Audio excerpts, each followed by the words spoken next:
Réjouissez-vous en espérance. Donc l'espérance, c'est la capacité de se réjouir de quelque chose que je ne possède pas encore, mais qui m'est promis. Alors, l'espérance est vraiment un des éléments qui permet à la foi de fonctionner. Ah oui, quand on a une espérance vivante, on a une foi qui fonctionne. Et l'espérance s'appuie sur la parole de Dieu. Il dit, soyez patients dans l'affliction, persévérez dans la prière. Réjouissez-vous en espérance, soyez patients. L'espérance a besoin de la patience. Et l'espérance est confrontée à l'affliction. Donc c'est toute opposition du monde naturel, des circonstances du monde ou surnaturelles qui sont contre nous et qui ont l'air, en apparence, de s'opposer, de me faire mentir la parole de Dieu comme si cette promesse de Dieu ne trouvait pas son accomplissement. Mais malgré tout ça, nous espérons, envers et contre tout, nous espérons que Dieu va agir. Parce que Dieu guérit. Je suis encore malade, mais en espérance, je me dis, Dieu va me guérir parce que je connais le cœur de Dieu et son intention. Je ne suis pas encore guéri, mais en espérance, je me réjouis déjà de la guérison que je n'ai pas, mais que je vais obtenir parce que j'ai une espérance vivante qui ne trompe pas. Toutes les promesses de Dieu sont là. Par la puissance du Saint-Esprit. C'est le Saint-Esprit qui rend réel. Comme si tu pouvais toucher du bout du doigt, la résurrection des morts qui va arriver. C'est comme si tu touchais du bout du doigt, déjà, l'enlèvement. Oui, c'est merveilleux. J'en frissonne à l'avance, tellement c'est merveilleux. Et 1 Jean 3, chapitre 3 dit, « Quiconque a cette espérance, en lui se purifie, comme lui-même est pur. » Oh oui, purifions-nous, sanctifions-nous par la foi, par l'amour, par une espérance vivante. Vivante. Quiconque a cette espérance, qu'il se purifie en lui. Nous devons garder ce cœur pur, comme lui-même est pur. Nous devons être purs comme Dieu est pur. Alors vous savez, mes frères, mes sœurs, la pureté du cœur de l'homme qui marche avec Jésus-Christ ne dépend pas des péchés. Le péché n'est pas un problème. Nous péchons, nous commettons une erreur, nous demandons pardon à Dieu, nous nous relevons. À qui nous avons fait du tort, nous demandons pardon. C'est ça aussi, demeurer dans la pureté. Demeurer dans un cœur pur, c'est savoir se repentir, s'humilier. Mais les orgueilleux, les arrogants, ils ne se repentent pas. Ils ne viennent jamais en arrière pour dire j'ai eu tort, j'ai fait ceci, j'ai mal agi, je te demande pardon. Non, non, les hypocrites, les faux disciples, les faux conducteurs spirituels sont souvent pleins d'arrogance, de méchanceté, de médisance. Vous les reconnaîtrez à leurs fruits. Leur bouche est un sépulcre impur. Mais celui qui a un cœur pur, les grâces de la vie, de la paix de Jésus-Christ sortent de sa bouche. Il procure réconfort et paix. Quiconque a cette espérance, en lui se purifie. Nous avons l'espérance de la résurrection d'entre les morts. Nous avons l'espérance d'être rendus semblables à Jésus-Christ et de vivre éternellement avec notre Père, de voir sa gloire, de contempler sa face et sa magnificence.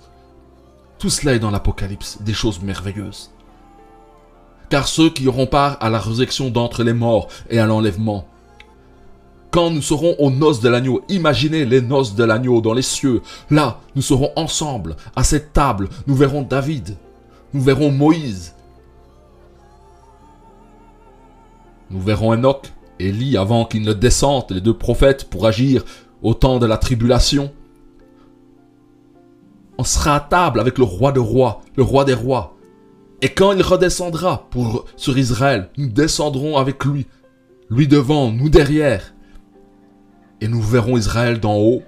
Et nous verrons notre Christ, notre Seigneur, châtier les nations rebelles et s'établir sur Israël et exercer sa royauté. Et nous serons avec lui pour contempler cela.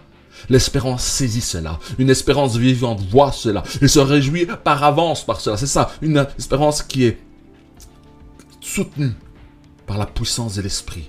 Permet de toucher, de se délecter de ce qui n'est point encore accompli, comme si cela allait déjà arriver dans quelques secondes.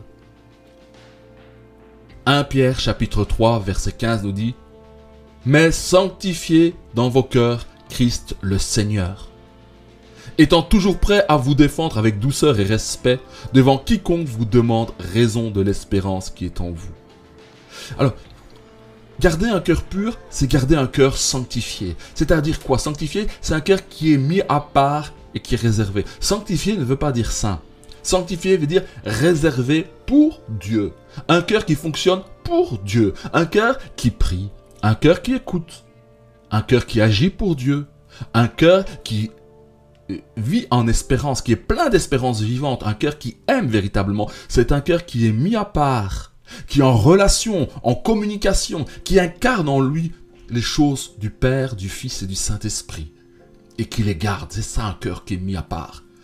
Sanctifier un cœur, c'est un cœur qu'on garde à part. Et quand le péché vient, parce que notre cœur est sanctifié, mis à part, nous mettons tout de suite de l'ordre. Parce que c'est Christ qui habite dans nos cœurs. Étant toujours prêt à vous défendre, avec douceur et respect, devant quiconque vous demande raison de l'espérance qui est en vous. Des gens demanderont raison de l'espérance qui est en nous. Certains diront que notre espérance est vaine. Mais c'est à nous à défendre cette espérance et à montrer qu'elle est une puissance dans nos cœurs. Cette espérance de la résurrection d'entre les morts. Nous espérons cela, nous attendons cela. Je vous dis, mes frères, mes sœurs, beaucoup nous trompent. Certains vous font espérer dans les choses terrestres. Certains vous font espérer sur ce qui est sur cette terre qui va passer. Mais nous, qui sommes puissamment fortifiés dans notre homme intérieur et qui avons sanctifié nos cœurs, notre espérance est tournée vers les choses d'en haut. Car ce monde passe, l'argent passe, tout ce qui est de ce monde va passer, mais la gloire et la résurrection d'entre les morts aura lieu et le règne de Christ aura lieu. Et cette tribulation aura lieu, je vous l'assure. L'espérance s'empare des choses célestes. L'espérance permet de mettre à toutes les choses qui sont sur la terre à leur place et de rendre à Dieu la gloire et la place qui lui revient. Mais sanctifiez dans vos cœurs Christ le Seigneur. Car sanctifier son cœur, c'est sanctifier Christ qui est aussi dans le cœur. De la manière dont tu traites ton propre cœur, c'est de la même manière que tu traites Christ, notre Seigneur. Étant toujours prêt à vous défendre, avec douceur et respect. Douceur et respect. J'ai vu bien des prédicateurs qui veulent défendre la foi avec aucune douceur, aucun respect. Ils ont des mots insultants, ils sont grossiers. Vous entendez des langages pervers. Vous voyez des fois un langage tordu. Quand il n'y a pas de douceur, respect, bienséance. Un cœur qui sait sanctifier Christ, c'est un cœur pur. Vous voyez leur impureté. Et pourtant, vous faites comme si vous n'avez rien vu.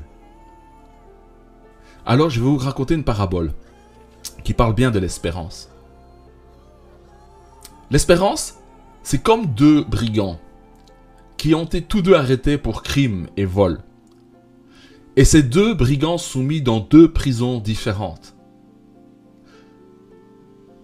Aucun des deux ne sait quand il sortira, car il a été mis en prison sans être jugé.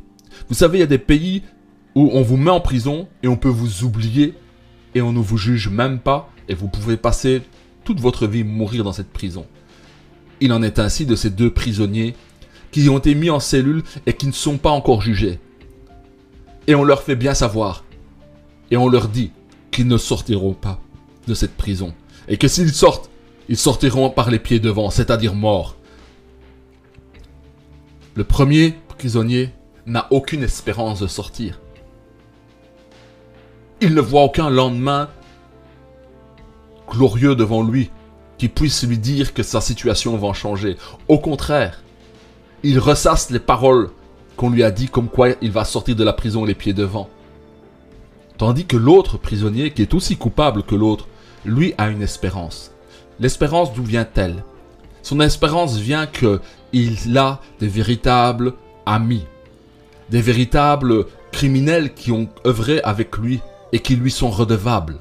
Et ces amis criminels qui lui sont redevables lui ont dit « Tu t'es battu pour nous, nous nous battrons pour toi. S'il faut soudoyer un juge pour te faire sortir de prison, nous payerons le juge pour que tu sois jugé et que tu sortes. S'il faut que nous renversions le mur de la prison pour te faire sortir, nous te ferons sortir. » Vous voyez, le deuxième prisonnier a une espérance. Et cette espérance est ce qui le fait tenir chaque jour dans la prison parce qu'il se dit que des gens dehors travaillent pour l'en faire sortir. Tandis que l'autre n'ayant aucune espérance. Et voyant autour de lui des personnes qui sont non jugées, qui traînent dans ces prisons dans des conditions difficiles, puisqu'il n'a aucune espérance, il se pend pour mourir. Il meurt parce qu'il n'a aucune espérance. Il se suicide parce qu'il n'a aucune espérance. Les hommes et les femmes qui se suicident, c'est des gens qui ont perdu de l'espérance, qui n'ont aucune espérance. Pourquoi? Parce que leur espérance était fondée sur les choses de ce monde. Mais le mauvais prisonnier, le deuxième, qui lui espérait dans ses amis meurtriers comme lui et dans leur code d'honneur qu'ils allaient le faire sortir, celui-là a tenu. Il tient chaque jour. Et il est capable d'encaisser des jours de prison plus que l'autre qui n'avait aucune espérance et qui s'est suicidé. Qu'est-ce qui a fait sa force? L'espérance. Et un beau jour, comme son espérance était fondée, le mur de la prison explose, ses amis viennent, brigands le prennent et le font sortir de la prison. Alors mes frères, mes sœurs, Dieu n'est pas un brigand. Dieu est le Dieu saint. Dieu a promis la résurrection d'entre les morts. Dieu a promis qu'il serait chaque jour avec nous pour nous garder. L'espérance qui vient de Dieu ne trompe pas. Non, Dieu ne trompe pas. Et tu peux tenir dans ce combat. Pour tenir dans ce combat contre la tentation, le péché et tout ce que le monde offre, il faut une espérance qui est dirigée vers les choses d'en haut. Cherchez les choses d'en haut. Cherchons les promesses de Dieu. Attendons avec patience l'enlèvement, la résurrection d'entre les morts, les noces de l'agneau, le retour de Jésus-Christ, le millénium. Attendons cela. Nous avons été préparés pour cela, pour ce jour-là. Nous avons été créés et préparés pour être aux noces de l'agneau. Le Seigneur vient, et il vient pour te prendre à cette fête et il invoque, il appelle, mais les uns et les autres disent non, nous avons ceci, nous avons cela à faire. Personne ne s'intéresse à l'invitation du Seigneur Jésus-Christ qui veut que nous soyons aux noces de l'agneau, que nous ayons part à l'enlèvement. Écoutons le cri de l'agneau qui nous appelle à travers ces temps et ces circonstances. Mes frères, mes sœurs, ayons de l'espérance. Ayons une espérance vivante dans le cœur. Si notre cœur est rempli de foi, parce que l'on écoute Dieu, parce qu'on lui parle par la louange, par la prière, parce qu'on agit, on incarne les promesses de Dieu, on agit selon le cœur de Dieu en aimant. Parce que soi-même, on se sait aimer du Père, et que l'on vit cet amour du Père qui habite en nous par le Christ et le Fils qui habite en nous par le Saint-Esprit. Et si notre cœur est aussi rempli d'espérance, notre cœur va demeurer pur. Et le Christ, notre Dieu qui est pur, nous donnera de marcher par son esprit. Parce que Dieu a besoin d'un cœur pur. Sanctifiez vos cœurs plus que toute autre chose, mes frères, mes sœurs. Le problème n'est pas le péché. C'est avoir une foi vivante. Avoir un amour qui agit. Et avoir une espérance vivante. Quand le cœur est sain, ou qu'il vit sainement, il n'y a pas de défaillance dans la foi. La foi fonctionne simplement. Parce qu'elle voit les promesses, et les promesses que Dieu a données, quand nous les voyons en espérance, elles remplissent notre cœur. Et la puissance de l'Esprit aussi, c'est agir dans nos cœurs en faisant comme si les promesses qui sont devant nous étaient déjà là, accomplies dans nos cœurs. C'est le miracle que fait le Saint-Esprit. Le miracle de l'espérance, mes frères, mes sœurs, doit être accompli en nous. Je vous invite à écouter tout ce qui parle de la fin des temps, qui parle des noces de l'agneau, qui parle de l'enlèvement, qui parle du retour de Christ et du millénium. C'est cela qui va nourrir notre espérance. Parce que pour avancer, nous avons besoin d'avoir un objectif, une vision. La vision vers laquelle nous allons, c'est le rassemblement des élus de Dieu et le règne de Jésus-Christ sur cette terre. Nous attendons cela, nous espérons et nous travaillons pour que le plus grand nombre puisse en être et que le plus grand nombre échappe au jugement. Vous qui m'écoutez, mettez-vous en règle avec Dieu dès maintenant, car Dieu nous aime. Il est plein de miséricorde et de bonté. Il est un Dieu qui nous a aimés jusqu'à l'extrême et qui l'a démontré en mourant à la croix pour nous. Et la résurrection de Jésus-Christ nous dit que le sacrifice a été accepté du Père. Et comme Christ est ressuscité et qu'il a triomphé de la mort, tous ceux qui croiront en lui, eux aussi, nous serons ressuscités.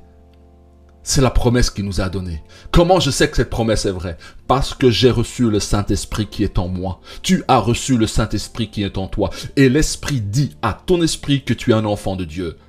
Nous avons ce témoignage de l'Esprit. Et ce témoignage de l'Esprit, quand il est plein, parce que nous accomplissons la parole de Dieu, nous obéissons, nous gardons la parole de Dieu, alors l'amour du Père se révèle. L'amour du Père et le Fils viennent faire leur demeure en nous, en pleine révélation, en pleine conscience. Et là, c'est le grand trésor. Mes frères, mes sœurs, la solution est dans ton cœur. Il faut que nous gardions notre cœur plus que tout. Car c'est là que Christ habite par la foi. Et c'est là que le Père dépose son amour et la révélation de sa présence dans nos cœurs. Gardons nos cœurs plus que tout. Car le Père, le Fils et le Saint-Esprit y habitent. Ils président. Ils règnent sur le trône de ton cœur, de mon cœur et dans l'Église. De même, une Église doit garder une foi saine. De même, une Église, pour que l'Esprit de Dieu se manifeste, doit avoir une espérance vivante. En d'autres termes, je le dirais, une espérance vivante, elle doit avoir une eschatologie précise, une eschatologie vivante qui amène une espérance. Parce que beaucoup d'eschatologie, des fois les églises sont pauvres dans l'enseignement de l'eschatologie, du retour de Christ et des promesses à venir. Pauvres! Mais des fois c'est juste de la connaissance qui est dans la tête. Mais au-delà de la connaissance, l'eschatologie doit allumer dans nos cœurs une espérance vivante. Il y a le pasteur, l'évangéliste Massiot, qui est au Canada, parle très bien de toutes ces choses. Je vous invite à regarder ses vidéos sur tout ce qu'il parle, tout ce qu'il enseigne, tout ce qu'il évoque, tous ces enseignements sur l'Apocalypse, sur les temps qui doivent encore arriver. Ça va nourrir votre espérance d'une manière vivante et vous allez garder un cœur pur. Voilà mes frères, mes sœurs.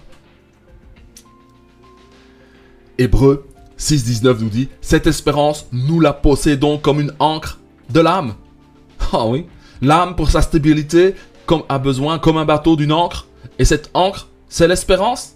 Sûre et solide, elle pénètre au-delà du voile. Cette espérance pénètre au-delà du voile de la réalité et saisit les promesses éternelles de Christ. Apocalypse 19,7 nous dit « Réjouissons-nous et soyons dans l'allégresse, dans une grande joie, et donnons-lui gloire, louange, adoration, car les noces de l'agneau sont venues et son épouse sont préparées. » Voilà ce que fait un cœur pur. Il se prépare comme une épouse pour être unie au Christ. Apocalypse 19, verset 19 nous dit « Et l'ange me dit, écris, heureux ceux qui sont appelés au festin des noces de l'agneau. » Et il me dit, ces paroles sont les véritables paroles de Dieu, ces paroles qui produisent espérance et joie. Le royaume des cieux est semblable à un roi qui fit des noces pour son fils. Matthieu 22, 3 dit, il envoya des serviteurs appeler ceux qui étaient invités aux noces, mais ils ne voulurent pas venir.